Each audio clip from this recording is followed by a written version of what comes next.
आज मैं आपको एक कहानी सुनाने वाला हूँ जो आपको यह सिखाएगी कि हमें ज़िंदगी में हमेशा आगे क्यों बढ़ते रहना चाहिए। हमें क्यों किसी एक चीज़ पर डिपेंड नहीं होना चाहिए। एक बार कुछ बाज समुद्र किनारे उड़ रहे थे। फिर उनमें से एक बाज बोलता है, आखिर ये समुद्र कितना लंबा होगा। और फिर सभी बाज मिलकर फैसला लेते हैं कि हम सभी आज देख कर आते हैं कि आखिर ये समुद्र कहाँ ख़त्म होता है, आखिर ये समुद्र कितना लंबा है। और फिर सभी ने समुद्र की ओर उड़ान भरी और कई घंटों तक लगातार आगे बढ़ते रहे। फिर उनको समुद्र के बीचों बीच एक छोटा सा टापू दिखाई देता है जहाँ बहुत हरियाली थी। वे आराम करने के लिए उस टापू की ओर गए क्योंकि वे बुरी तरह से थक चुके थे। और वहाँ जाते ही उन्होंने देखा कि वहाँ कई सारी बड़ी बड़ी मछलियाँ समुद्र की लहरों से टकराकर उस टापू पर गिर रही थी। ये देखकर वे सभी बाज बहुत खुश हो गए क्योंकि वे सभी भूखे थे। उन्होंने ताज़ा मछलियाँ खाई और वहीं पर आराम करने के लिए सो गए। वहाँ का मौसम बहुत शानदार था। अगले दिन सुबह हुई। फिर उनमें से एक बूढ़े बाज ने सभी को जगाया और कहा कि अब हमें खाना खाकर यहाँ से निकलना चाहिए क्योंकि इस टापू पर ज़्यादा देर के लिए रुकना ठीक नहीं है। लेकिन बाकी सभी बाजों ने उस बूढ़े बाज का मजाक बनाया और उनमें से एक बाज बोला कि यह बुढ़ा हो चुका है, इसलिए इसकी अकल काम नहीं करती। आखिर ऐसी जगह कहाँ मिलेगी जहाँ बिना मेहनत किए हर रोज़ खाने में मछलियाँ मिलती है और आराम करने के लिए पेड़ है और ना ही किसी शिकारी का खतरा है। उस बूढ़े बाज ने उन सभी बाजों को बहुत समझाया, लेकिन उनमें से कोई भी बाज वापस जाने के लिए तैयार नहीं था। फिर वह अकेला ही उड़ान भरकर वापस जंगल की ओर चला गया।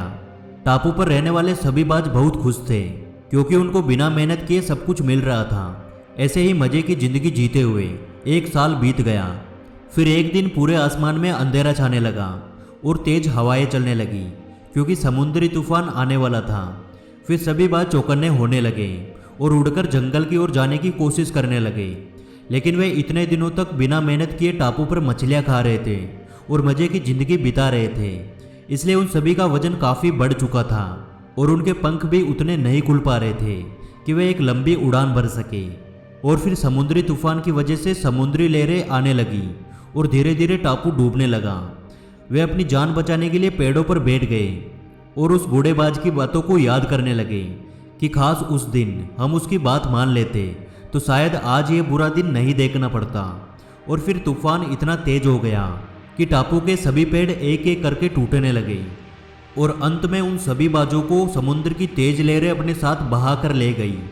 इन सभी बाजों की कहानी हमें बहुत कुछ सिखाती है, जैसे ज़िंदगी में हमें कभी भी किसी एक चीज़ पे डिपेंड नहीं रहना चाहिए क्योंकि वे एक चीज़ कब तक चलेगी इसका कोई भरोसा नहीं होता है।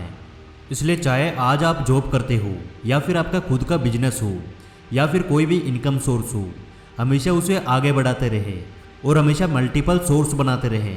यानी कभी भी अपने आप को कंफर्ट जोन में कैद नहीं करना चाहिए क्योंकि जितना आप अपने आप को कंफर्ट जोन में रखोगे आपकी ज़िंदगी उतनी ही मुश्किल होती जाएगी और जितना आप अपने आप को कंफर्ट जोन से बाहर निकालोगे आपकी ज़िंदगी उतनी ही आसान और उतनी ही रोमांचक होगी।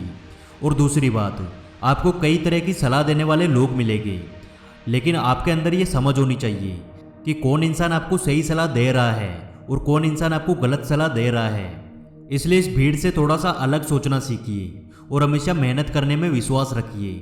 आपकी ज़िंदगी पूरी तरह से बदल जाएगी।